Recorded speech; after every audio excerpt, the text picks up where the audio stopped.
ব্যাপ্তপাঠিকা, এটা পরিবেশ থেকে নেওয়া বিষয়। আমাদের পরিবেশ, একক খাদ্য, উপ-একক হচ্ছে জীবের জলের রহস্য। শাক পাতার খোঁজ খবর, খাদ্যের ভালো মন্দ, অনেক রকম শাকসবজি। শাক পাতা তরকারি খাওয়া, পশুপালন আর আগুনের ইতিহাস। আজকের পাঠ হচ্ছে তার মধ্যে অনেক রকম শাকসবজি। বাম সাইডটা তো জানোই। উদ্দেশ্য, উপকরণ, আয়োজন স্তর,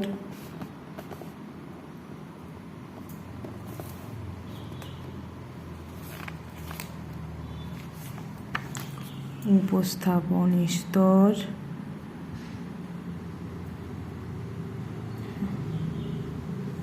মূল্যায়ন স্তর, কর্মপত্র। একটু ছবি আঁকতে হবে বিভিন্ন সবজির আর নাম লিখবে।